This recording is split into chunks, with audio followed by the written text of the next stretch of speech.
समाधी सम्राट आचार्य शांती सागरजी महाराज की जय। जय बोला परम पूज्य प्रातस्मरणे गुरुदेव समंत भद्रमुनी महाराज की जय। जय बोला परम पूज्य आचार्य प्रवेश सुंदर सागरजी महाराज की जय। जय बोला परम पूज्य मम दीक्षा गुरु वात्सल सिंधु आचार्य सुरेश सागरजी महाराज की जय। जय बोलो हरिदास संत की जय। माझ्याकडे करू नका, तिकडे करा.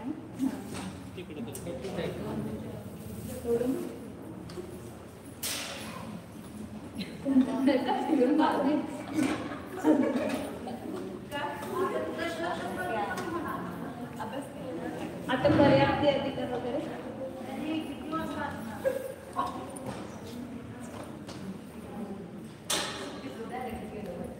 हाँ चल.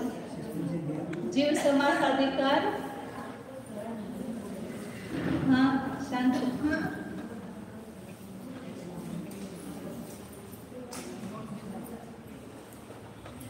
ऐकताय का तर शांतपणे. जीव समास अधिकार मध्ये आपले अवगाहण्याचे प्रकरण चालू होतं. 64 अवगाहनांचे भेद सांगितले. सगळे बोर्डाचे हे अवगाहन तर लक्षात आलं सगळ्यांना. ते 16 आणि त्याचे 4 भेद केले. जगणे उत्कृष्ट, पर्याप्ताचे जगणे, अपर्याप्ताचे जगणे उत्कृष्ट आणि पर्याप्ताचे जगणे उत्कृष्ट. पहिल्या कोट्यामध्ये 5 सूक्ष्म आहे, दुसऱ्या कोट्यामध्ये 6 बादर आहे, एकेंद्रिय. नंतर त्यानंतर अप्रतिष्ठित प्रत्येक द्विंद्रिय, त्रिंद्रिय, चतुरिंद्रिय, पंचेंद्रिय. आणि हेच रिपिटेशन पुढच्या ह्याच्यामध्ये. हे जे 16 अवगाहन आहेत त्या अपर्याप्ताच्या कुणाच्या आहेत. आता तुम्ही मी बोलत नाही, तुम्ही बोला. कुणाच्या आहेत त्या 16 पहिल्या अपर्याप्त जगणे. जे अपर्याप्त जगणे. नंतर त्याच्यानंतर पहिल्या 2 कोष्टकाचे 3 पंक्ती केल्या. ते 3 ओळीने काय घ्यायचे. वरच्या 2 पर्याप्ताच्या जगण्य, त्याच्या खालच्या 2 अपर्याप्ताच्या उत्कृष्ट, त्याच्या खालच्या 2 पर्याप्ताच्या उत्कृष्ट, पर्याप्त उत्कृष्ट. पुन्हा ते तिसरा जो कोटा आहे त्याचे 3 प्रती केल्या. पुन्हा ते त्याच्या पण पुन्हा तिथं अपर्याप्त जगण्य होते, नंतर पर्याप्त जगण्य, नंतर अपर्याप्त उत्कृष्ट. हे अपर्याप्त जगण्य, हे अपर्याप्त उत्कृष्ट आणि पर्याप्त उत्कृष्ट. बाकीचा सगळा जो क्रम आहे तसाच आहे, फक्त ह्या 2 कोष्टकातला क्रम बदलला. कारण का उत्कृष्टामध्ये सगळ्यात छोटी अवगाहना कुणाची. त्रिंद्रियाची, मग चतुरेंद्रिय, मग त्रिंद्रिय, अप्रतिष्ठित प्रत्येक आणि पंचेंद्रिय. हे आपण काढल्या होत्या अवगाहना पहिल्या दिवशी. सगळ्यात छोटी त्रिंद्रियाची आले होते ना 27/1 8192 आली होती योजन. त्याच्यानंतर ते चतुरेंद्रियाची काढली होती, ती किती आले होते. 8/3 नाही 3/8 3 अष्टमांश 3 अष्टमांश. नंतर द्विंद्रियाची आली होती ती 365 घनयोजन. नंतर अप्रतिष्ठित प्रत्येकाची आली होती 750 घनयोजन. आणि पंचेंद्रियाची आली होती 12.5 करोड योजन, 12 करोड 50 लाख योजन. म्हणून त्याचा क्रम हा फक्त बदलला. बाकी सगळीकडे क्रम जो आहे तो क्रमानच आहे. अप्रतिष्ठित प्रत्येक, द्विंद्रिय, त्रिंद्रिय, चतुरेंद्रिय आणि पंचेंद्रिय. आणि ह्यांचा क्रम जो आहे तो एकेंद्रियांचा जो क्रम आहे तो कसा उलटा क्रम आहे. सूक्ष्म निगोत पहिला, मग वायू कैक, मग तेज कैक, मग जल कैक आणि पृथ्वी कैक. तर ह्या अवगाहना त्यांच्या लहान मोठ्या जशा त्या अपेक्षा तो क्रम ठेवलेला आहे. तर ह्यांच्या फक्त आता इथं जगण्य उत्कृष्ट. जगण्य म्हणजे सगळ्यात छोटी. जगण्य म्हणजे ते सावली छोट काय की समय छोटा. जगण्य म्हणजे सगळ्यात लहान. विनाकारण मार्क खावलेले की दोघांनी सगळं सोपं मध्येच मार्क खावले. अवघड सगळं आलं नाही, सोपं झालं नाही. साधारण होण्यास्थानाचा जगण्य काल एक समय आणि उत्कृष्ट काल सावली. म्हणजे सगळ्यात उत्कृष्ट म्हटलं की सगळ्यात मोठं आणि जगण्य म्हटलं की सगळ्यात लहान. मग या सगळ्या अवगाहना कशा घेतले. पहिला जगण्य अवगाहन, मग उत्कृष्ट अवगाहन, मग त्याच्या जगण्यापासून ते उत्कृष्टापर्यंत जेवढे मधले भेद येतील अवगाणांचे. अवगाण म्हणजे पहिलं लक्षात आलं काय, सरळ शिकल्याने अवगाणच कळाले नाही तर म्हणजे त्या जीवानं व्यापलेली जागा, म्हणजे त्याच्या प्रदेशानं जे आकाशाचे प्रदेश व्यापले जेवढे त्याला म्हणायची अवगाहना. आता आपली ही जागा ही आपली अवगाहन आहे. आता ह्या भावामध्ये कुठे येणार आपली अवगाहन, इथं कुठेतरी येणार. ह्याच्यानंतर ह्या परार्थाच्या जगण्यानंतर इथं कुठेतरी आपली अवगाहन येणार. संख्यात घनांकुल आपली सुद्धा अवगाहन किती आहे तर संख्यात घनांकुल आहे. अशी प्रत्येक भावामध्ये कुठली ना कुठली तर अवगाहन आहे. तर जन्मल्यापासून आपली अवगाहन एकच राहिली का? जन्मल्यावर कशी होतं आपण, किती अवगाहन होती? छोटी होती, एक हाताचे काय असं आपण. मग ते मोठे मोठे होत होतात आपली 5 फूट अवगाहन झाली, म्हणजे वाढत गेली ना अवगाहन. म्हणजे आणि किती आपले एकट्याचेच किती अवगाहनाचे भेद झाले. कारण आणि 1 वर्षाने 1 इंच वाढले, परंतु प्रत्येक दिवशी किती वाढत असेल? थोडे थोडे थोडे प्रदेश वाढत असतील ना त्याच्यामुळे. परंतु जीवाचे प्रदेश कमी जास्त होतात का? अवगाहना छोटी झाली आणि अवगाहना मोठी झाली तर जीवाचे प्रदेश आहे तेवढेच राहतात, कमी जास्त होत नाही. हा हा हा हा सर मानतो नहीं, हमें आपके आदेश है हमारे।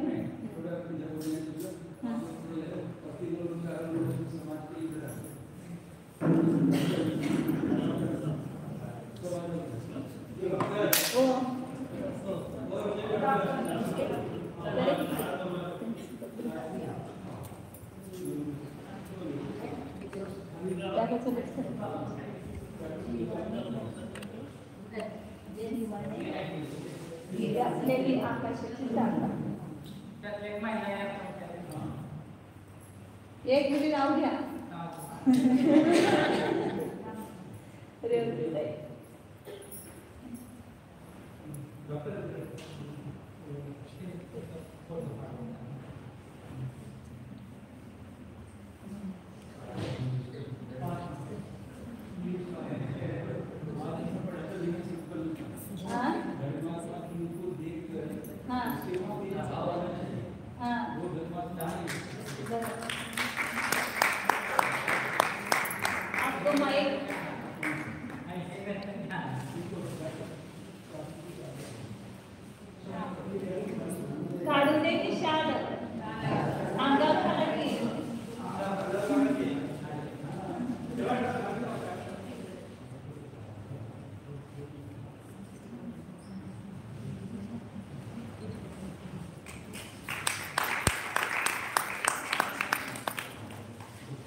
धनराजजी बाकलेवाल्यांचं नाव आहे, आपले बाहुबलीचे उपाध्यक्ष आहेत, ट्रस्टी आहेत, अनेक वर्षापासून ट्रस्टी आहेत आणि त्या ट्रस्टींच्या मध्ये जास्त धर्माचं वोट कोणाला असेल तर त्यांना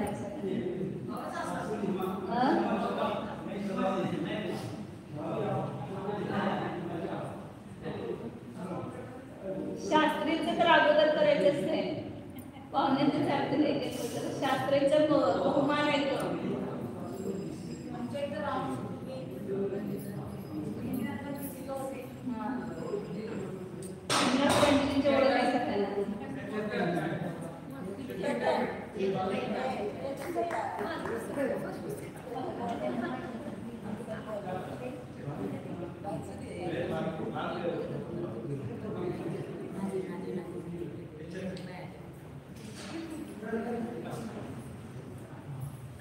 आप क्या कहते हैं? मैं सीधा ले बोलो क्या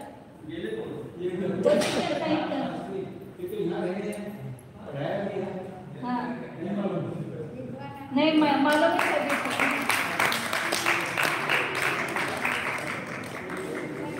नेमिनाथ शास्त्री बाहुबलीला असतात आणि सगळ्यांना इथं नातेपुतेला 1 वर्ष होते, पाठशाळा वगैरे घेतली, त्यामुळे सगळ्यांना परिचय आहे.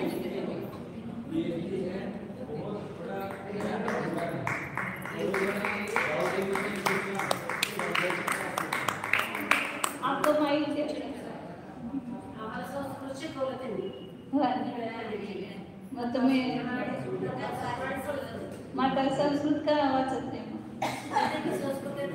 येते किती जण शिकले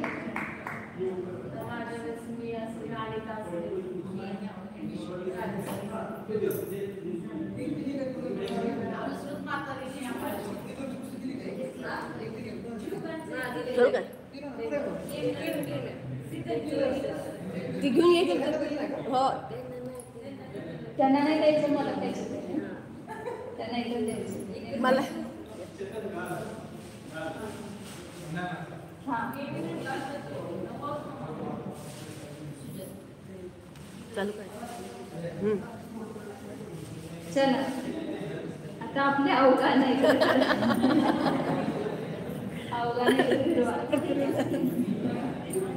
हां आता लक्ष तर वेळ नका आपल्याला फार वेळ कमी आहे तर ह्या 64 अवघाना जीवांच्या आहेत ह्या 64च नाही आहेत अवघाना असंख्यात प्रकारच्या अवघान आहेत मग ही फक्त जगन्य आणि उत्कृष्ट अवघाना कुणाचे छोटे कुणाचे मोठे हे सांगितलं मग जिथं जिथं जगन्य आहे तिथून ते जे अवघाना सुरू झाले त्या इंद्रिय जीवांची किंवा त्या पृथ्वी कैकाधिक जीवांची आणि त्याचं जे उत्कृष्ट तिथपर्यंतच्या सगळ्यामधल्या अवघाना त्या जीवाच्या येणार मग त्यामध्ये आता इथं फक्त काय आपलं जे गणित घेतलं ते कुणाला समजलं नाही थोडं तर पुन्हा आपण एकदा रिपीट करतोय त्या ठिकाणी तर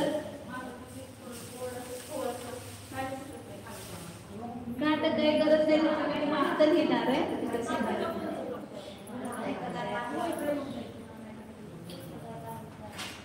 इथं लिहिणार आहे का तुम्हाला ह्याच्यावर टेबलाच्या वर दिसतंय ना टेबलाच्या खाली नाही लिहिणार टेबलाच्या वरच लिहिणार आहे तर त्या अवघाणीमध्ये पहिल्यांदा ह्या अवघाणांचं लहान कोणती मोठी कोणती अल्पभूत्व सांगितलं त्याच्यानंतर एक दोन अवघाणांच्या मधले भेद सांगितले मग पहिली सगळ्यात जी अवघाणे सूक्ष्म निगोदब्ध पराप्तकाची सगळ्यात छोटी अवघाणे घेतली आणि दुसरी सूक्ष्म वायुकैकाची सगळ्यात लहान अवघाणाची आहे तर ह्या दोन अवघाणांच्या मध्ये किती भेद होणार ते भेद आपण काढले होते तर पहिल्याच्या अवघाणीला असंख्यातानं गुणल्यानंतर दुसरी अवघाण येते जसं अंक संदृष्टीनं आपण काय घेतलं 960 ही जगणे अवघाणं घेतली आणि अवधीचा असंख्यात्व भाग एक 25 मांडला मग 960 ला 25 ने गुणल्यावर किती झाले 24,000 झाले आपण काढले होते ते तर आता 961 पासून ते 23,999 नाही 24,000 बरोबर 24,000 झाले ना 23,999 एवढे प्रदेश म्हणजे 960 हे जगन्य अवघाण्याचे प्रदेश घेतले जे आकाशाचे जेवढे प्रदेश त्यांनी व्यापलेले आहेत त्यापेक्षा ते 960 आपण प्रदेश घेतले वास्तविक गणितात किती आहे किती असंख्या घनांकाचा असंख्या हे पाठच करायचे पहिल्या अवघाणीपासून 51व्या अवघाणीपर्यंतचे प्रदेश जे आहेत ते किती आहेत घनांकुलाचा असंख्यातावा भाग म्हणजे खूप छोटी अवघाण आहे परंतु ती अवघाण्याचे सुद्धा किती प्रकार होणार घनांकुलाच्या असंख्याताव्या भागाचे पण असंख्यात प्रकार होणार तर पहिल्या दोन अवघाणीमध्येच किती भेद झाले हे दाखवले आपल्याला पहिल्या अवघाणीपासून ते दुसऱ्या अवघाण्याच्या मध्ये त्याचे भेद जे आले ते जगन्य अवघाण्यापेक्षा किती ना अधिक आहे कुठला भेद कुठपर्यंत असंख्यात्व भाग अधिक येणार त्याच्यानंतर संख्यात्व भाग अधिक येईल त्याच्यापेक्षा संख्यात गुण येईल आणि असंख्यात गुण येईल कारण का आता आपण पेन्सिल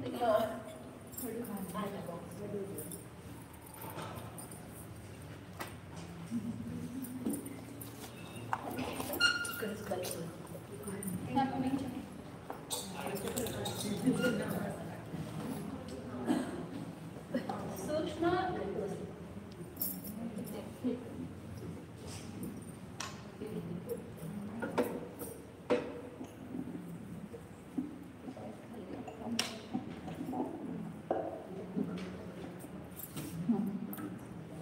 सूक्ष्म निगोर लब्धे पर्याप्तकाची अवगाहनं आपण किती मांडली 960. वास्तविक गणितामध्ये तिथे घनांकुलाचा असंख्याचा वापर तो सामान्य घनांक भागिले पहिल्याचा असंख्याचा भाग सामान्यपणे, पुन्हा ते जर विशेष रूपाने बघितलं की तेवढे भागाकाराने गुणाकार येतात. आता ह्याच्यापेक्षा सूक्ष्म वायुकाची जगणे अवगाहना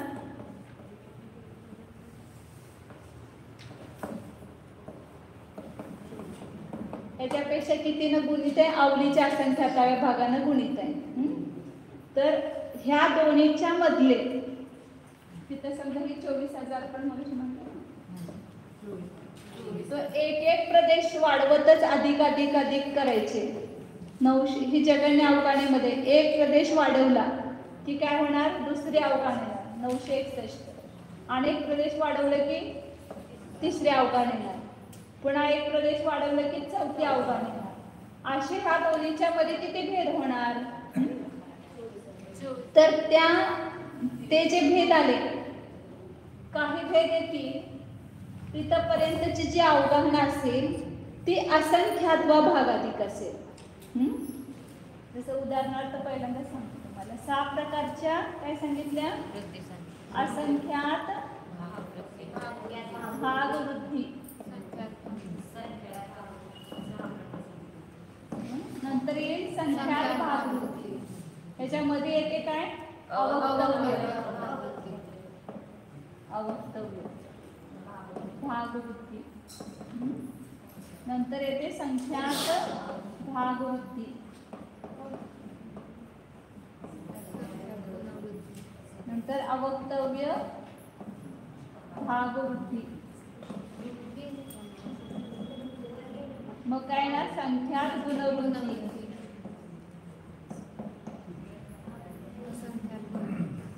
त्याच्यामध्ये पण अवक्तव्य गुणवृत्ती येणार आणि मग असंख्यात गुणवृत्ती.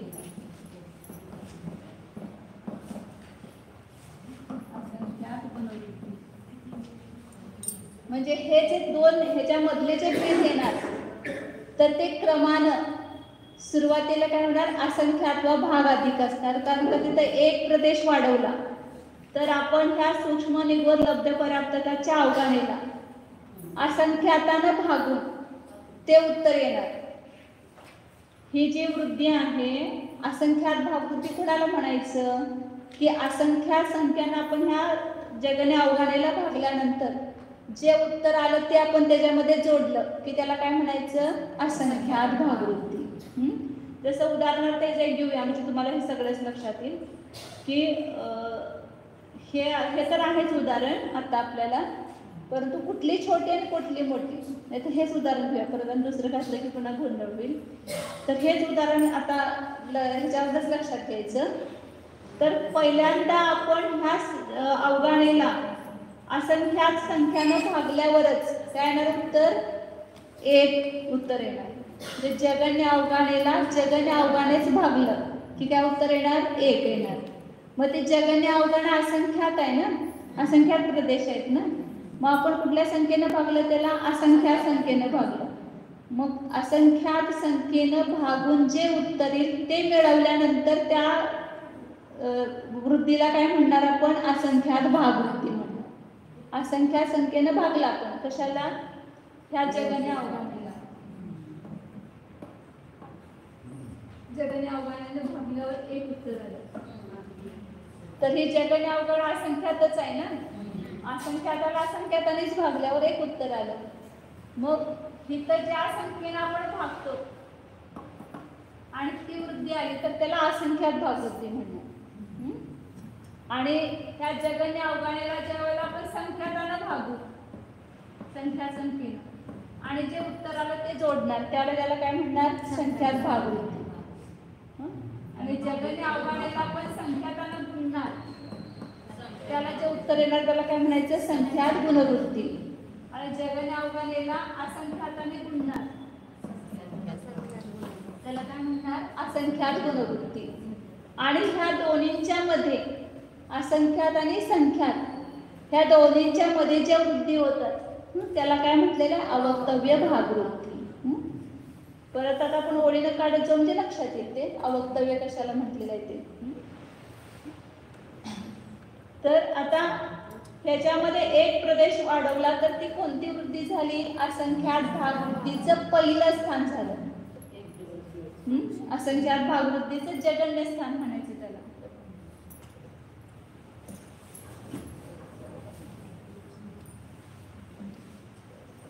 वर्णच घ्यायला पाहिजे होतं मला.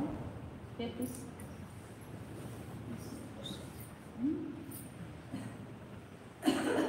जगन्य आव्हाने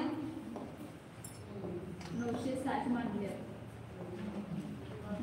आता त्यातला जो दुसरा भेद आला तर तो एक प्रदेश वाढवला आपण. तर त्याला काय म्हटले? असंख्यात भागवृत्तीचं पहिलं स्थान आलं. भागवृत्तीचं पहिलं स्थान त्याला 961. आणि पुन्हा एक एक प्रदेश वाढवला तर त्या असंख्यात भागवृत्तीचं दुसरं स्थान. कारण आपण आता पुढच्या मोठ्या संख्याकांना पहिल्यांदा भागलं. जगन्य अवघानेला जगन्य अवघानेनं भागलं. ते 960 ला 960 भागलं. एक उत्तर आलं. मग नंतर दोन उत्तर येण्यासाठी काय अशाने भागणार? 960 ला 960च्या अर्ध्याने भागलं. ते उत्तर येणार 2. मग ही जी संख्या भागत चालू आहे ही असंख्यात संख्या आहे. असा असंख्यात मोठ्या संख्येपासून ही अर्ध्यानं भागलं, मग तिसऱ्या भागानं भागणार, मग चौथ्या भागानं भागणार, मग पाचव्या भागानं भागणार. तर ते 3, 4, 5, 6 असं उत्तर येत जाणार. असं भागत भागत भागत आपण शेवटची जी सगळ्यात छोटी असंख्यात संख्या त्यानं भागल्यानंतर शेवटची असंख्यात भागवृत्ती येणार. त्यानंतर असंख्यात संख्याच राहिली नाही. मोठ्या संख्येपासून जगाने अवघानेपासून आपण त्या संख्येला भागत आलो. जेणेकरून 1, 2, 3, 4 उत्तर येईल अशा संख्येनं भागत जायचं त्याला. परंतु ती भागाकार जो आहे तो सगळीकडे काय आहे? असंख्यातच आहे. म्हणून त्या सगळ्या भागवृत्ती ज्या येतील त्याला काय म्हणणार? असंख्यात भागवृत्ती. मग शेवटचं असंख्यात भागवृत्तीचं जे स्थान येईल ते कोणतं येईल? तर जगन्य अवघानेला सगळ्यात जगन्य असंख्यातानं भागला आपण. तर त्याला जे उत्तर येईल तर तिथं आपण काय मानायचं? असंख्यात संख्या काय मांडली?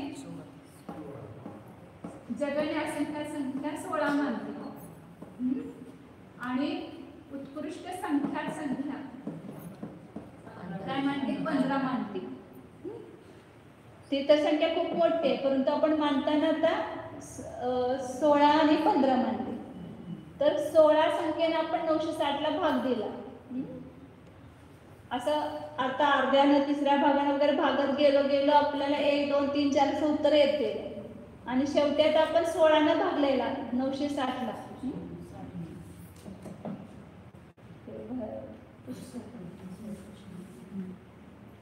960 भागिले 16 तर किती आलं उत्तर? 60 आलं. आणि 960 आपण मध्ये 60 जोडले तर किती येणार? 1020. तर हे सगळे तिसरा चौथा भेद असा येत गेला. मधले भेद झाले. आणि अंतिम स्थान हे असंख्यात भागवृत्तीचं पहिलं स्थान म्हणजे तसं अवघानेचं दुसरं स्थान म्हणणार. आणि असंख्यात भागवृत्तीचं शेवटचं स्थान. बरोबर काय ना? जगन्य अवघाना भागिले जगन्य परिता संख्या. जगन्य अवघानेमध्ये 960 आलं ना? 960 अधिक 60 म्हणजे त्याला कसं म्हणणार आपण? जगन्य अवघाना अधिक जगन्य अवघाना भागिले 16 हे स्थान येणार शेवटचं. कशाचं? असंख्यात भागवृत्तीचं. जगन्य परिता संख्यातानं जगन्य अवघानेला भागल्यानंतर जे उत्तर आलं ते जोडलं आपण. हे शेवटचं स्थान कशाचं? असंख्यात भागवृत्तीचं उत्कृष्ट स्थान म्हणणार याला. ते किती आलं आपलं? 1020. म्हणजे फक्त आता इथं तुलना काय करायची? 960 पेक्षा 961 किती अधिक आहे? असंख्यातावा भाग अधिक आहे. ह्या गणितात नाही, वास्तविक गणितामध्ये. इथं तर आपल्याला ते संख्यात्वा भाग अधिक आहे. वास्तविक गणितामध्ये ते असंख्यात्वा भाग अधिक आहे. 16 भागेपर्यंत जे काय जगने असंख्यातानं भागेपर्यंत जे काय उत्तर येईल तेवढं ते आपण अधिक अधिक करत गेलो तर त्या सगळ्याला काय म्हणणार असंख्यात भागवृत्ती. कारण का असंख्यात संख्येनं भागून जे उत्तर आलं ते आपण जोडले त्याच्यामध्ये, म्हणून त्याला काय म्हणायची असंख्यात भागवृत्ती. हे शेवटचं स्थान आलं असंख्यात भागवृत्तीचं. आता त्याच्यानंतर येते अवक्तव्य भागवृत्ती. कारण का आता आपण संख्यातान असंख्य संख्या संपल्या तर त्याच्या खाली खाली चाललोय, मग त्याच्या खाली कोणती संख्या येणार असंख्यात भागवृत्ती उत्कृष्ट जगने असंख्याताच्या खाली उत्कृष्ट संख्यात असणार. वरून खाली चाललोय ना पण, जसं आता 100च्या खाली कोणती असणार 99, 99च्या खाली कसली असणार 98. तसं आता असंख्याताच्या खाली कोणती संख्या आहे सगळ्यात उत्कृष्ट संख्या, तर आता उत्कृष्ट संख्यातानं भागणार आपण. तर त्या उत्कृष्ट संख्यातानं भागल्यानंतर म्हणजे जगन्य अवगाना अधिक जगन्य अवगाने भागिले 15 हे संख्यात भागवृत्तीचं पहिलं स्थान येणार. पहिलं स्थान काय येणार जगन्य अवगानेला उत्कृष्ट संख्यातानं भागायचं आणि ते त्याच्यामध्ये मिसळायचं. हे काय येणार संख्यात भागवृत्तीचं पहिलं स्थान येणार. मग ते उत्तर किती येणार आता आपण अंकगणितानं करू. 960 अधिक 960 भागिले 15 तर 64 अधिक होणार.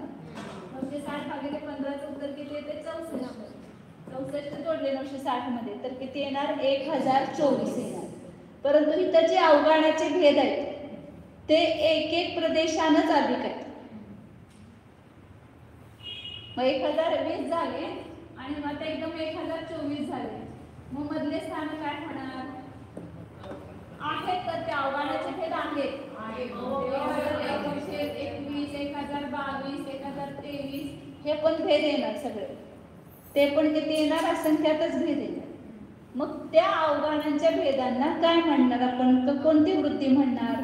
तर तिथं आपण 15नं भागलं आणि 16नं भागलं. आता मध्ये या संख्या आहे का त्याच्या नाही, मग असंख्या संख्या सुरू झाली आणि संख्या संख्या संपली. आता मधल्या संख्येला काय म्हणणार असंख्यात म्हणणार की संख्यात म्हणणार, म्हणून त्याला नाव काय दिलं म्हणजे सांगता येत नाही. अवक्तव्याचा अर्थ काय होतोय संख्यात आहे की असंख्यात भागाकार आहे. त्याला म्हणजे नधड असंख्यात पण म्हणता येत नाही कारण ती छोटी संख्या असंख्यापेक्षा, आणि संख्यात पण म्हणता येत नाही कारण तो उत्कृष्ट संख्येपेक्षा मोठी संख्या आहे. त्याच्या दोन्हीच्या मधला अपूर्णांकानं भागावं लागेल, त्याला ते एक एक अधिक उत्तर येणार आपल्याला. म्हणून त्याला नाव काय दिलेलं आहे अवक्तव्य भागवृत्ती. विवक्षेनं त्याला आपण असंख्यात पण म्हणू शकतो संख्यात पण म्हणू शकतोय, परंतु त्याला दोन्हीतलं कुठले एक नाव देता येत नाही म्हणून अवक्तव्य हे नाव दिलेलं आहे. मग अवक्तव्य भागवृत्ती कशी येते तर असंख्यात भागवृत्तीचं जे अंतिम स्थान आहे त्याच्यामध्ये एक मिळवलं तर काय होतंय अवक्तव्य भागवृत्तीचं पहिलं स्थान येणार, आणि पुढच्या संख्यात भागवृत्तीमध्ये एक कमी केलं की काय ना अवक्तव्य भागवृत्तीचं शेवटचं स्थान येणार. हे आता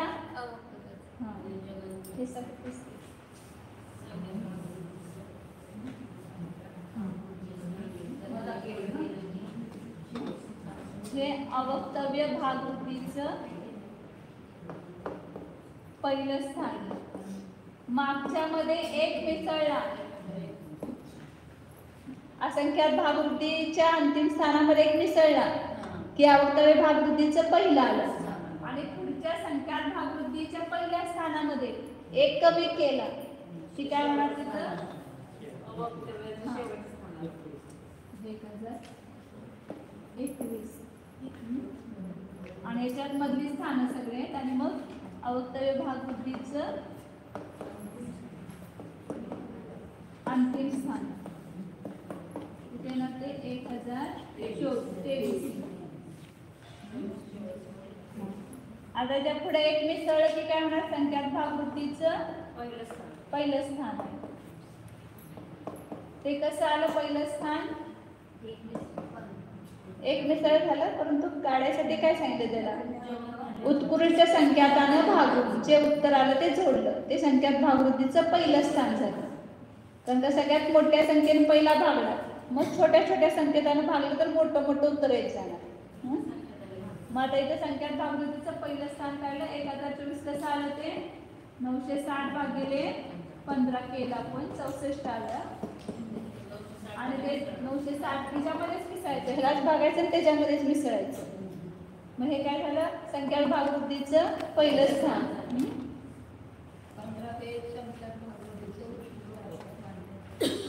उत्कृष्ट संख्याताची संख्या 15 मानली. जगाने असंख्याताची संख्या मानली. जगाने परिता संख्याताची संख्या 16 मानली आणि उत्कृष्ट संख्याताची संख्या 15 मानली.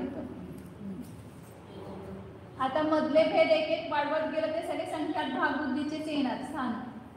संख्यात भागवृद्धीचं अंतिम स्थान कसं येणार,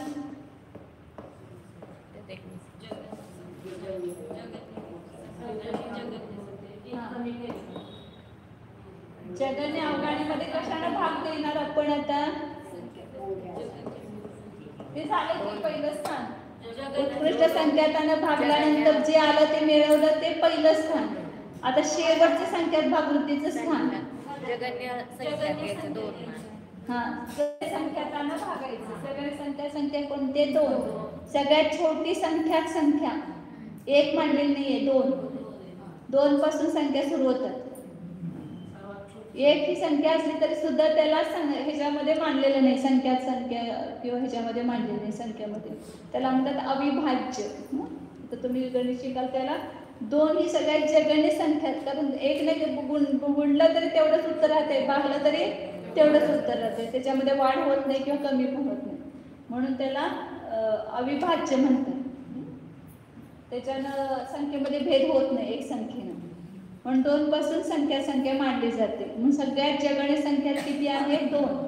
तर जगन्य अवघाणीला आपण जगन्य संख्यातानं भागून त्याच्यामध्येच मिसळायचं, तर ते संख्यात भागवृद्धीचं शेवटचं स्थान येणार. त्याच्यानंतर संख्यात भागवृद्धीचे स्थान संपले, कारण जगन्य संख्यातानं भागल्यावर आता पुढे संख्या राहिलीच नाही ना. मग किती आलं इथं 960ला दोन्ही भागून 960 मध्ये जोडायचं. हा, 480. 960 अधिक 480 झाले 1440. तर हे असंख्यात भागवृद्धीचं शेवटचं. मग हे जे मधले भेद आले ते कशाने आले, जगन्य अवघाण्यापेक्षा त्याच्यामध्ये 1440. इथं जगन्य अवघाण्याचे पुढचे स्थान आले असंख्यात भागवृत्ती. मग आले एकच वाढवत गेलोय, पण प्रदेशामध्ये एकच वाढवत जाणार अवघाण्यामध्ये. परंतु तेवढ्या भेदानं आपण काय म्हणणार, जगन्य अवघाण्यापेक्षा ज्यामध्ये किती अधिक प्रदेश आहेत ह्या अवघाण्यांमध्ये, असंख्यात भाग अधिक आहे. त्याच्यानंतरच्या अवघाणीमध्ये किती अधिक आहेत, तर ते अवक्तव्य भागवृत्ती असेल, त्याला संख्यात असंख्यात म्हणता येत नाही. त्याच्या पुढचे जे भेद आहेत ते संख्यात व भाग अधिक आहेत. जगन्य अवघाण्यापेक्षा संख्यात व भाग अधिक आहेत. तर उत्कृष्ट संख्यातापासून ते जगन्य संख्यातापर्यंतच्या संख्येनं भागून जे उत्तर आलं एक अधिक ते जोडलेलं आहे, म्हणून त्याला काय म्हटलं आपण, संख्यात भागवृत्ती. म्हणजे तुलना करायची जगन्य अवघाण्यापेक्षा, जगन्य अवघाण्याच्या प्रदेशापेक्षा या अवघाणांमध्ये प्रदेश किती अधिक आहेत, संख्यात व भाग अधिक आहे, तर त्याला म्हणायचं संख्यात भागवृत्ती. आता जगन्य अवघाण्यापेक्षा संख्यात गुणवृद्धी कशी येणार, जगन्य अवघाणा गुणिले 2. आता 960 गुणिले 2 ही काय येणार, 1920 आली. ही संख्यात गुणवृद्धी सुरू होणार इथून. परंतु आता 1440 पर्यंत आपण गेलोय. मग त्याच्या पुढचे पण अवघाण्याचे भेद आहेत किती, 1441, 1442, 1443. त्याला काय म्हणायचं, अवक्तव्य भागवृत्ती. मग संख्यात भागवृत्तीच्या अंतिम स्थानामध्ये एक अधिक मिसळायचं, तर त्याला काय म्हणणार, अवक्तव्य भागवृत्तीचं पहिलं स्थान 1441. हे सगळं कल्पना आहे, फक्त त्याचं हे लक्षात ठेवायचं. भाषा जी आहे ती, जे संख्यात भागवृत्तीचं अंतिम स्थान आलं त्यामध्ये एक मिसळला की अवक्तव्य भागवृद्धीचं पहिलं स्थान येते. हे 1441 वगैरे सगळं काल्पनिक आहे गणित, हे वास्तविक गणित नाही. वास्तविक गणित हे जगणे अवघाना गुणिले 2 हे पुढचं येणार. आणि अवक्तव्य भागवृद्धीचं दुसरं अधिक स्थान येणार, मधली स्थान. मग अवक्तव्य भागवृद्धीचं शेवटचं स्थान कोणतं येणार? पुढच्या संख्यात गुणवृद्धीचं जे जगणे स्थान आहे त्यामध्ये एक कमी करायचं. मग आता संख्यात गुणवृद्धीचं आपण बघितलं होतं, किती आलं होतं? अवक्तव्य भागवृद्धीचं अंतिम स्थान 1920 मध्ये कमी करायचं, म्हणजे 1919. आता पुढे संख्यात गुणवृद्धीचं पहिलं स्थान येणार. आता गुणित वृद्धी झाली. जगणे अवघाण्याचे जेवढे प्रदेश होते त्याच्यापेक्षा काय झाले? दुप्पट झाले. ते त्याला संख्यात पट झाले म्हणायचे. तर हे संख्यात गुणवृद्धीचं पहिलं स्थान त्याला 1920. आणि ह्याच्या मधली स्थानाला मध्यम भेद म्हणायचे. हे अवक्तव्य भागवृद्धीचे मध्यम भेद आणि हे जगणे आणि हा उत्कृष्ट सगळे मिळून अवक्तव्य भागवृद्धीचे स्थान होणार. इथं पहिलं असंख्यात भागवृद्धीचं पहिलं आणि हे शेवटचं, आणि ह्यामधले पण स्थान येणार. हे मध्यम भेद येणार आणि हे सगळे स्थान येणार. अवक्तव्य भागवृद्धीची ही सगळी स्थान, नंतर संख्यात भागवृद्धीची ही सगळी स्थान. त्याच्यानंतर संख्यात गुणवृद्धीचं पहिलं स्थान झालं. मग ह्याच्यामध्ये एक एक प्रदेश वाढवत जाणार, संख्यात गुणवृद्धीची ती स्थानं होत जाणार. मग अशा संख्येनं गुणायचे की एकच अधिक उत्तर येईल. भागाकार सुद्धा करताना तिथं सगळ्यात वास्तविक अलौकिक गणितामध्ये ते भागाकार पण गुणाकार पण त्यांनी सांगितले. कुठल्या भागाकारानं भागलं तर एक अधिक उत्तर येते. ते अपूर्णांकामध्ये येणार सगळे. अनेक भागाकार जे असणार दोन संख्येच्या मधले, आता जर आपण 15 भागलं आणि 16 भागलं ना, त्याच्यामध्ये जे येणार ते 15 आणि 16च्या मधले अपूर्णांक संख्या येणार. 960 भागिले 61, 960 भागिले 62, 960 भागिले 63 हा त्याचा काय येणार? भागाकार येणार. आता संख्यात गुणवृद्धीचं उत्कृष्ट स्थान कोणतं येणार? अंतिम स्थान. अंतिम म्हणा, उत्कृष्ट म्हणा, आणि हे जगणे म्हणा किंवा प्रथम म्हणा. कितीनं गुणणार आपण? उत्कृष्ट संख्यातानं गुणायचं. उलट करत जातो ना गुणायच्या वेळेला. जगणे संख्यातानं गुणलं, मग त्याच्यापेक्षा अधिक संख्येनं गुणत शेवटचं उत्कृष्ट संख्यातानं गुणलं तर काय ना, उत्कृष्ट गुणवृद्धीचं अंतिम स्थान येणार. तर 960 ला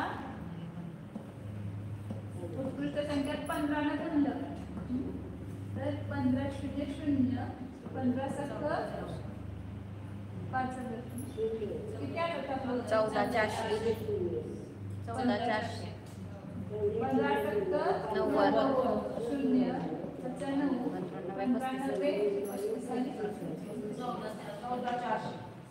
14,400. हे आपल्या कल्पित गणितामध्ये हे अंतिम स्थानाला संख्यात गुणवृद्धीचं. आता त्याच्यानंतर काय येणार? अवक्तव्य गुणवृद्धी म्हणणार. आता भागवृद्धी नाही, गुणाकाराच येणार इथं पण. अवक्तव्य गुणवृद्धीचं प्रथम स्थान कसं येणार? त्यामध्ये एक मिसळलं. अवक्तव्याचं काढायला सोपं आहे. पाठीमागच्या मध्ये एक मिसळलं की अवक्तव्य भागवृद्धीचं पहिलं जगण येतं, आणि पुढच्या वृद्धीमध्ये एक कमी केलं की याचं उत्कृष्ट येतं. हे दोन काढले की आपल्याला त्याचे अवक्तव्याचे निघतात. 14,401 हे अवक्तव्य गुणवृद्धी. आणि त्याला मग कोणत्या गुणकारानं गुणायचं तो गुणकार काढायचा. मागच्या याला पुढच्या ह्याच्यानं भागलं की त्याचा गुणकार निघतो. 14,401 ला 14,401 ने भागलं की आपलं ते हे येतं. नाही तर ते 960 वरनं बघायला लागते ना. 960 वरनं अवक्तव्य गुणवृद्धीचं अंतिम स्थान कसं येणार? पुढचं असंख्यात गुणवृद्धीचं जे पहिलं स्थान येईल त्याला काय करायचं? 1 वजा करायचं. त्याच्यासाठी काढायला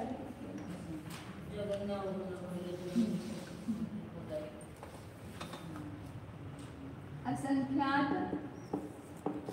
गुणवृद्धीचं पहिलं स्थान कसं येणार? जगाने अवघानेला कितीला गुणायचं? म्हणजे जगाने अवघानेला जगाने असंख्याताने गुणायचं, म्हणजे असंख्यात गुणवृद्धीचं पहिलं स्थान येणार. असंख्यात गुणवृद्धीचं पहिलं स्थान 960 गुणिले 16. 16 0 0 16 7 96 16 9 153. 15,360 हे असंख्यात गुणवृद्धीचं पहिलं स्थान आलं. अवक्तव्य गुणवृद्धीचं अंतिम स्थान किती येणार? 15,359. या अवक्तव्य गुणवृद्धीचं आणि असंख्यात गुणवृद्धीचं 15,360. हे सगळं फक्त काल्पनिक ह्याची पद्धत लक्षात घ्यायची. तुम्ही जर नोट्स मध्ये आणि ह्याच्यामध्ये वाचला ना तर वास्तविक गणितानं केलेलं आहे. जगने अवघाना त्याला 15 भागलं 16 भागलं. कळलं नाही?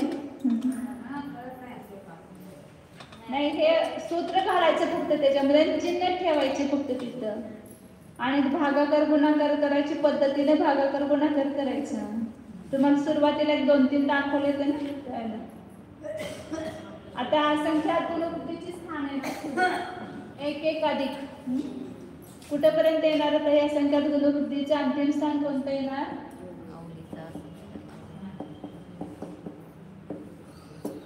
कशाने गुणायचं? आवलीच्या असंख्यात भागाने गुणायचं, कारण त्या पहिल्या अवघानेपेक्षा दुसऱ्या अवघाना कितीनं गुणित आहे? आवलीच्या असंख्यात भागाने. उत्कृष्ट असंख्यातापर्यंत जायचं नाही आता, कारण तर ती दुसऱ्या अवघाना एवढी मोठी नाही. किती मोठी आहे ती?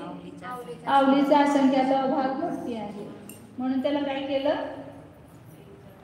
आवलीच्या असंख्यात भागाने गुणलं. जगाने अवघाना म्हणजे आपण एक आवलीचा असंख्यात भाग 25 मांडला, 25 ने गुणलं 25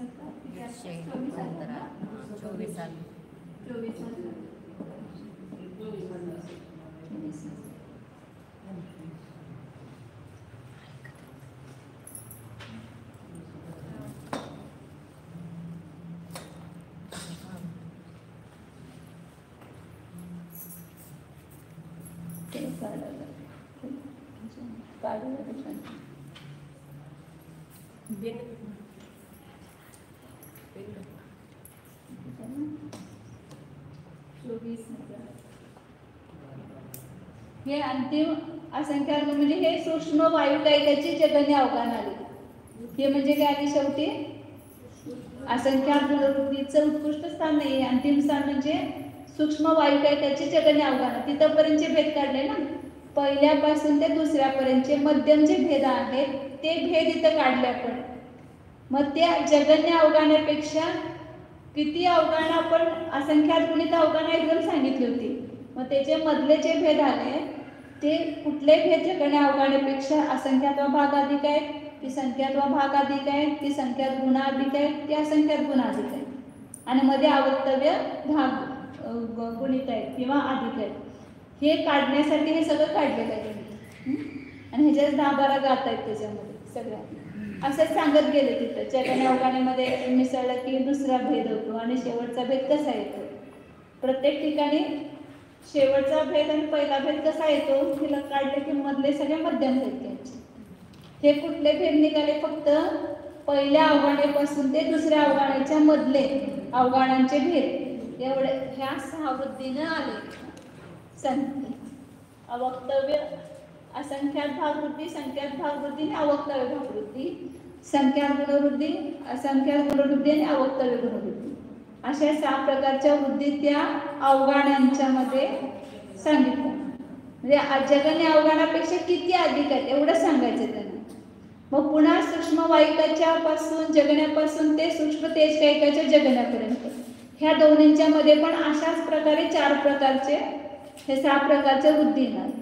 पुन्हा 3ऱ्या ते 4थ्याच्या मध्ये पण जे येतील भेद ते पण अशाच प्रकारे 6 वृद्धीने येणार. असे जिथं असंख्यात गुणवृद्धी आहे त्या ठिकाणी 2 मधले भेद जे आहेत ते 6 प्रकारच्या वृद्धीनं येणार. आणि प्रत्येक जगण्यापासून ते उत्कृष्टापर्यंतचे जे भेद आहेत ते त्या पर्यायाचे काय काय सांगितले, पूर्ण अवघाण्याचे भेद सांगितले. म्हणजे त्या पर्यायामध्ये ती अवघानांचे भेद तेवढे म्हणजे भेद असू शकतात. सूक्ष्म निगोदाचे लब्ध पर्याप्तकाचे अवघानाचे भेद कुठून येणार, तर पहिल्यापासून ते 18व्यापर्यंत त्याचा उत्कृष्ट येईपर्यंत ते सगळेचे मध्यम भेद आहेत अवघानाचे. आपण दुसऱ्या ते तिसऱ्याच्या मधले काढणार ते पण निगोद्यांचे येणार, तिसऱ्या ते चौथ्याच्या मध्ये काढणार ते सुद्धा निगोदी जीवांचे येणार. 18व्या अवघानापर्यंत जेवढे मधले भेद येतील ते सगळे भेद कुणाचे येणार, सूक्ष्म निगोद लब्ध पर्याप्तकाचे. सूक्ष्म वायुकाचे कुठून ते कुठून येणार, दुसऱ्या अवघानेपासून ते 21व्या अवघानेपर्यंत. इथं सूक्ष्म वायुकाचं अपर्याप्ताचं उत्कृष्ट आहे, दुसऱ्यापासून ते 21 पर्यंत. आणि ह्या अपेक्षेनं मच्छर रचना कशी काढायची हे तुम्हाला सांगितलं होतं त्या दिवशी. मधले जेवढे भेद येतील तेवढ्या त्या 2-2 बिंदू ठेवून ते अवघानाचं हे काढायचं. परत एकदा तुम्ही वाचा आणि रिव्हिजन करा म्हणजे तुम्हाला लक्षात येईल. आता थ्योरी लक्षात आली. तुम्ही आता परत एकदा पाठीमागचं पण ऐका आणि खालचं वाचा म्हणजे लक्षात येईल तुम्हाला. आता आपलं शेवटचं एवढं राहिलेलं 5 मिनिटात घेऊया, कारण सोपं आहे. त्याच्यामध्ये किती आहेत सांगितलं एवढं कुल कोटी. म्हणजे मग उद्यापासून आपल्याला पर्याप्ती अधिकार सुरू करायचा आहे. त्याच्यामधलं जे गणित आहे का ह्याच्यानंतर ते आपण परीक्षण पर्व झाल्यानंतर किंवा कधी आपल्याला सगळेजण असाल तुम्ही त्यावेळेला सुरू करू. आता गणित घेतलं की पुन्हा नवीन लोक वगैरे आले तर त्यांना अवघड वाटणार. म्हणून जे गणिताचं प्रकरण आहे त्याच्यामध्ये पण आमच्या जीवकांमध्ये टीकेमध्ये गणिताचं प्रकरण आहे, गातेमध्ये नाही आहे. जे टीकाकाराने आपल्याला ह्या संख्या येतात त्या समजाव्यात म्हणून तिथं संख्यांचे भेद दिलेले आहेत. 21 प्रकारच्या संख्या, 14 प्रकारच्या धारा आणि 8 प्रकारचे उपमा प्रमाणाचे संख्या. ते सगळं तुम्हाला एकदा शिकायचं आहेच. कारण काय हे संख्या तोपर्यंत शिकणार आहे तोपर्यंत आपल्याला त्याचं भावासन होत नाही की गणागोल म्हणजे किती आहे, पल्लप म्हणजे किती आहे, कुठली लहान आहे कुठली मोठी आहे, हे सगळे संख्या. मग ते आपण परीक्षण पर्वानंतर ज्यावेळेला आपलं हे होईल त्यावेळेला घेऊ. आता सोपे अधिकार ते घेऊ म्हणजे नवीन लोक आले तर सुद्धा त्यांना अवघड जाणार नाही. पर्याप्ती, प्राण, संज्ञा, गती हे सगळे सोपे आहेत प्रकरण, ते घेऊ. म्हणून उद्यापासून आपल्याला पर्याप्ती अधिकार सुरू करायचा आहे. आताचं जे काय करूया, घेऊया काय 5 मिनिटं फुलकोटीचे. नुसते हे आहेत संख्या आहेत त्यामुळं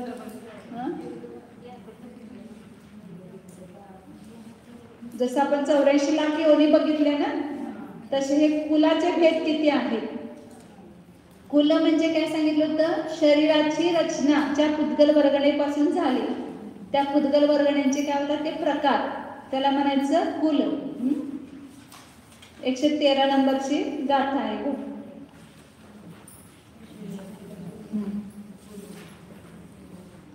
आणि अजून आपल्याला ह्याच्यावर हे पण चिंतन करायचं, आपण हे सगळं शिकलो जीव समास, हे शिकून आपल्या जीवनामध्ये काय उपयोग, अवघानाचे भेद शिकलो, याच्यातून किती तथ्य ह्याच्यातून आपल्याला लक्षात आलं आणि ते आपल्या जीवनामध्ये आपण उतरवले का. हे शिकायचं कशासाठी, आपल्या जीवनात उतरवण्यासाठी. एकेंद्रिय जीवांच्या एवढ्या छोट्या अवघानं आहेत तर आपण कुठल्या पण एकेंद्रिय जीवांचा वापर केला की तिथं असंख्य जीव मारल्याशिवाय त्याचा वापर होत नाही. म्हणून मग आपण एकेंद्रिय जीव त्याचं विनाकारण थोडी सुद्धा हिंसा करायची. कुणी एक थेंब जरी पाणी सांडलं तरी आमचं जीव चरचरतं एकदम. का म्हटलं एक थोडंसं जरी पाणी सांडलं तरी वाटते की विनाकारण ह्या जीवांची काय होते, तिथं हिंसा होते. मग कमीत कमी अग्नी काय, कमीत कमी पाणी, कमीत कमी वनस्पती यांचा वापर करून आपलं काम भागवायचं. आणि त्याच्यामध्ये त्रसजीवांची हिंसा वाचण्यासाठी पुन्हा जे आपण न गाळता पाणी न गाळता आपण गरम करतो तर सगळे त्रसजीव सुद्धा मरतात त्याच्यामध्ये. कारण का त्याच्या पाण्याच्या आश्रयाने त्रसजीव पण उत्पन्न होतात आणि ते गाळतो ते त्रसजीवासाठीच वास्तविक. कारण ह्या जीवांची एवढी सूक्ष्म अवघानं ह्या एकेंद्रिय जीवांची, ते आपल्या कपड्यामध्ये सुद्धा राहत नाही. कारण ते जलकायी जीव त्याच्यामधून उतरतातच खाली. मग जलकायी जीव थांबत नाहीत. आपण जे जीवानी करतो ती त्रस जीवांची करतो. त्या त्रसाच्या आश्रयाने जे जीव इंद्रियादी जीव उत्पन्न होतात, ते जीव तर त्या पाण्यामध्ये नाही सोडले तर काय होतात, दुसरीकडे तुम्ही टाकून दिले तर मेलेच ना ते जीव. आणि पुन्हा त्याच पाण्यामध्ये नेऊन त्याला सोडलं की ते जिवंत राहतात. म्हणून तर जीवानी ही संज्ञा आहे. जीवांचा घात न होता ते जीव जगतात. आणि एका विहिरीतल्या जीवाने दुसऱ्या विहिरीत सोडली तरी पण मरतात. ज्या विहिरीतलं पाण्याला त्याच विहिरीमध्ये नेऊन ती जीवाने सोडायला. कारण हे फार दक्षता आपण घ्यायला पाहिजे श्रावकांनी. गड्या माणसांच्या काम नाही पाणी गाळणं जीवाने करणं. ते वाचवू शकत नाही जीवाने.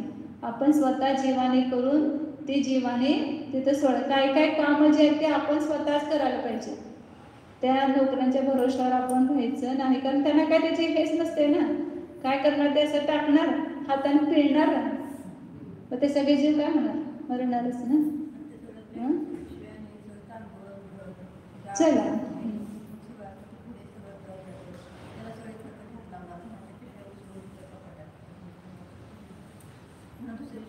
ते एक तास तुमचं स्वतंत्र ठेवूया. आता परत एकदा एक सांगायला पाहिजे खरं, एकदा स्वतंत्र घेऊया.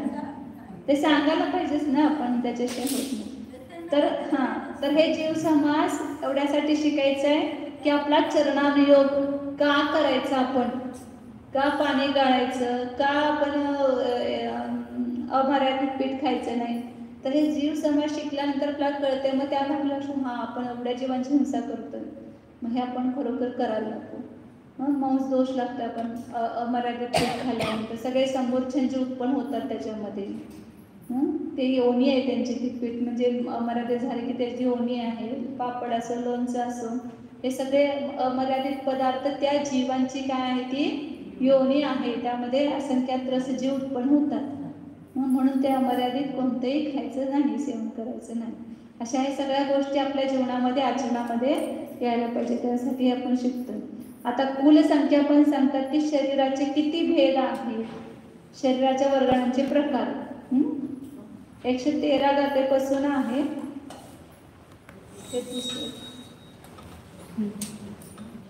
22 सप्ततिन्य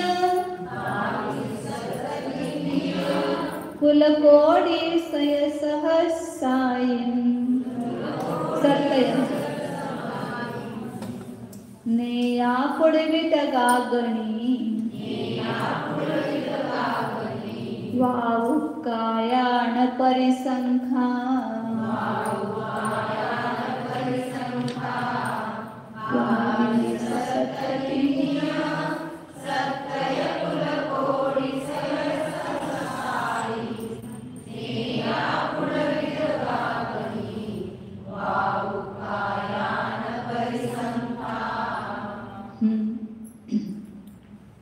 प्रत्येकाचे वेगवेगळे कुलकोटी म्हणतात त्याला.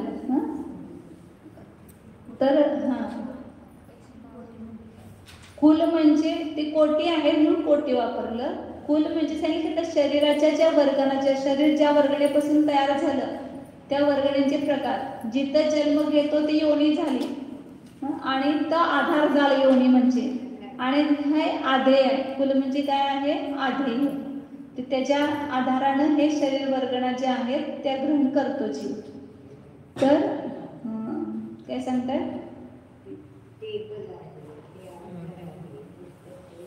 नाही आधार आधे नाही याच्यामध्ये. तसं आधार आधे तर जन्म आणि योनीमध्ये आहे. मी ते चुकून सांगितलं. योनी आधार आणि जन्म आधेय आहे. आणि हे म्हणजे शरीर ज्याच्यापासून बनतंय त्या वर्गण्यांचे प्रकार, आहार वर्गण असतात ना, ते ग्रहण करूनच हे शरीर बनतंय, तयार होत आहे. आता आपण बघतो की वनस्पती काय काय आहेत, कुठे पिवळं फुलं आहेत, कुठं लाल फुलं आहेत, कुठं निळी फुलं आहे, कुठं डिझाईन आहे, हे किती प्रकार आहेत त्यांचे. हे सगळे फुलमध्ये येणार. ते ज्या वर्गणीपासून ते बनले त्याचे प्रकार येतात.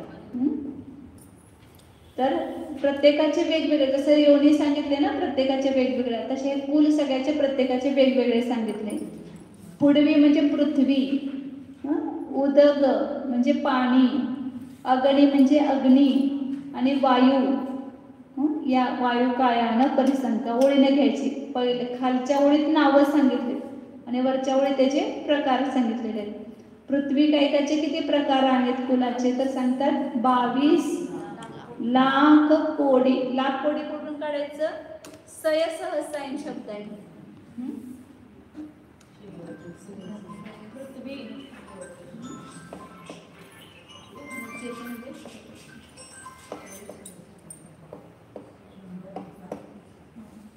22 लाख करोड. किती घ्यायचं? करोड आणि कोटी एकच घे. 22 लाख कोटी म्हणजे 22 वर किती झेरो येणार?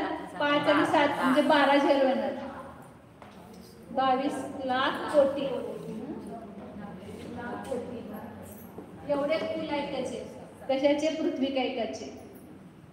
खूप प्रकारचे आपण बघतो ना पृथ्वी, वेगवेगळ्या प्रकारचे रत्न वगैरे, हिरा माणिक वगैरे, आणि एकेकामध्ये सुद्धा एवढे प्रकार आहेत सगळे. नंतर सांगितलं उदक म्हणजे पाण्याची किती आहे? 7 लाख कोटी. 7 लाख कोटी. नंतर अग्नीचे किती आहेत? 3 लाख कोटी. 3 वरून ओळीला लावायचं. 22 7 3 7.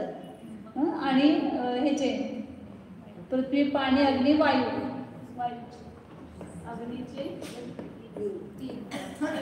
3 लाख कोटी.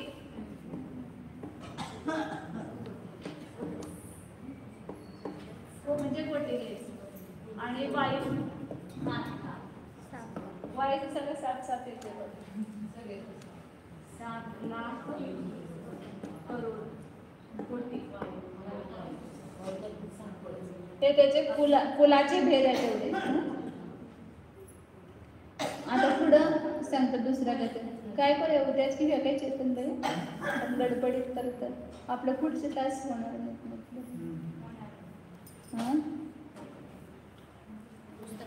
तसं 10 मिनिटात होईल. 10 मिनिटं लागतील. उद्या हे घेऊन सुरू केलं तर पर्याप्त. हां बरं चला. कोडी सय सहसायं 7 9 28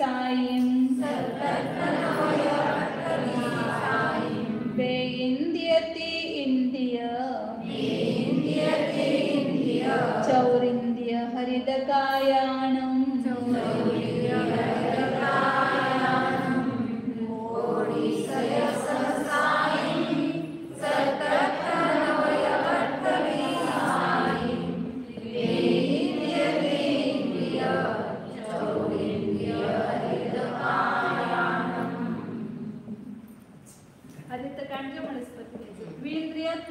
चतुरेंद्रियचं ओळीने किती आहेत?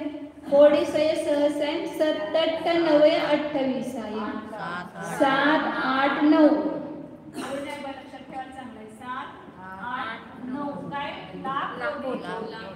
सगळे लाख कोडी लावायचे वर. आणि हरित कांड्य प्रत्येक वनस्पती सगळेच वनस्पती आले त्याच्यामध्ये तर त्याचे किती सांगितले? 28 लाख कोटी. एवढे कुला आहेत म्हणजे तेवढे प्रकार आहेत त्याचे वर्गणांचे. आदम तेरस बारस दसयं कुल कोडी सदसय साहिं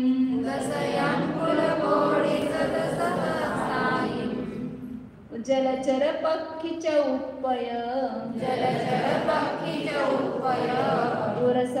उर परिसप्पे सुनव होन्ति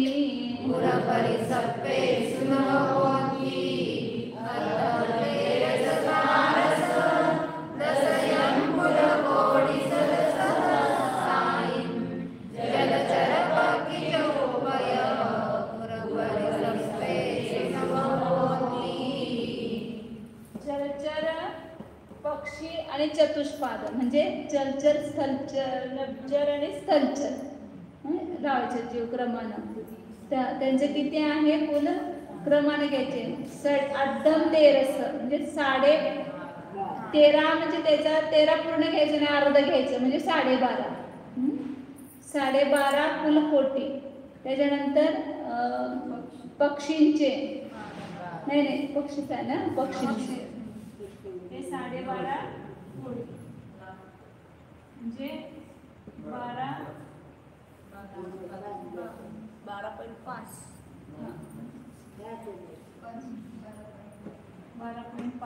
लाख करोड.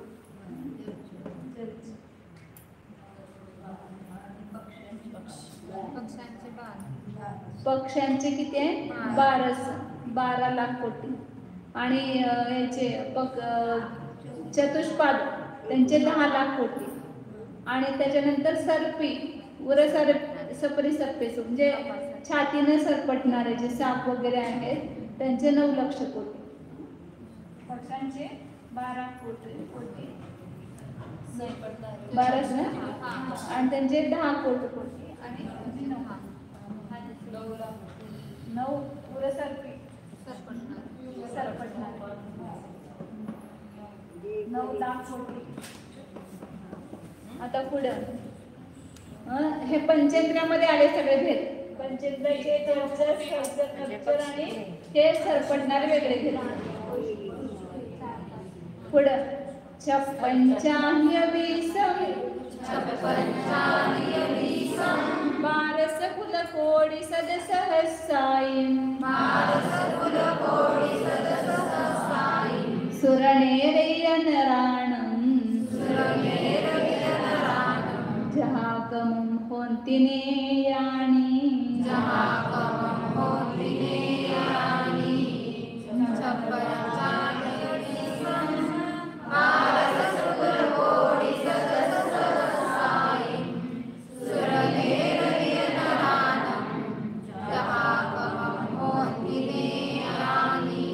हे सगळे तिर्यंचनचे भेद झाले पंचेंद्रियामध्ये.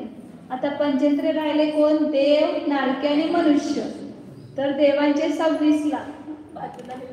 26 लाख देव, 26 नारकी 25 आणि मनुष्य 12. हे सगळे किती झाले ते सांगितले आता. 2 आणि 7 2 12 12 आणि 7 26 26 आणि 28 34 34 आणि 9 34 आणि 9 43 आणि 8 51 51 आणि 2 53 53 आणि 2 55 55 आणि 9 64 64 आणि 6 70 आणि 75 आणि 77. अच्छा 7 आणि 8 8 2 10 10 2 12 12 आणि 13 14 15 16 17 17 आणि 18 19 197.5 म्हणजे 50 आहे पुढे. तर किती झाले ते सांगतात बघा आता 117 गाथेमध्ये. एयाय कोड कोडी 97 धिय सदसहस्रायं पन्नं कोडि सहस्रा सौवङ्गीनं कुलानं तु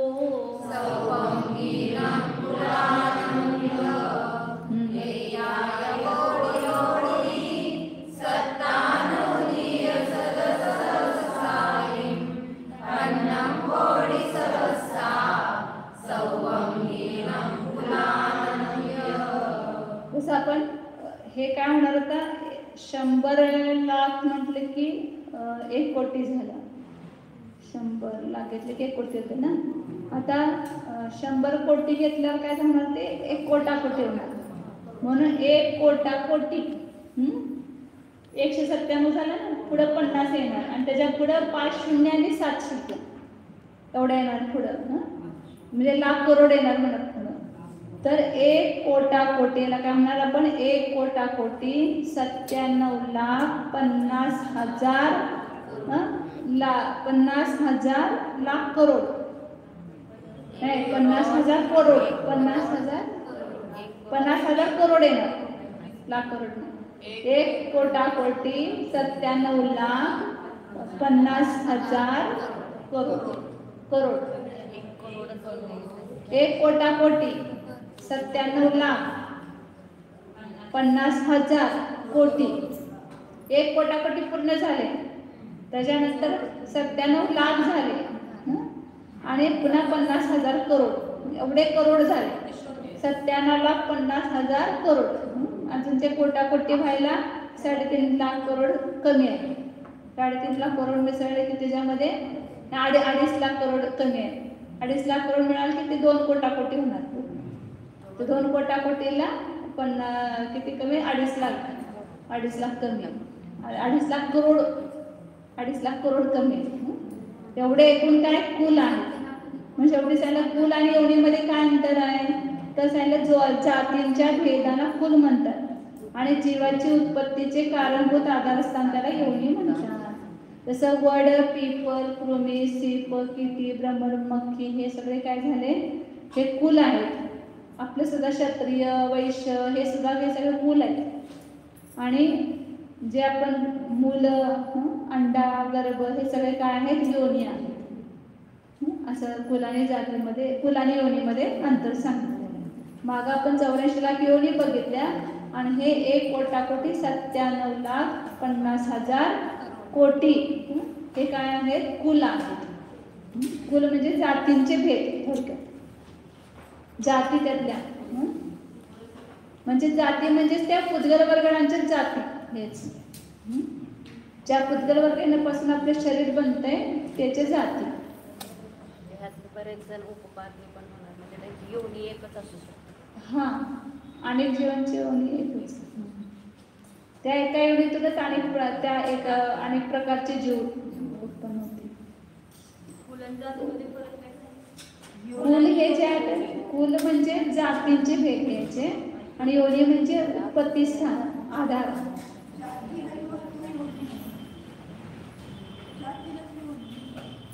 जातीला योनी नाही म्हटलं. जाती हे कुलमध्ये आहे. कुल म्हणजे जाती. ओम जानाहामी शुद्ध चैतन्यमय जीव जाती, ज्ञान दर्शन संपन्न आहे, टंकोत्कीर्ण न्यायकच आहे. जाणतच होतो पूर्वी, आता पण जाणतच आहे, पुढे जाणतच असणार, असा हा मी ज्ञानमय पदार्थ आहे. टंकोत्कीर्ण न्यायक स्वरूप शुद्ध चिदानंद स्वरूप एकोहम ध्रुवोहम शुद्धोहम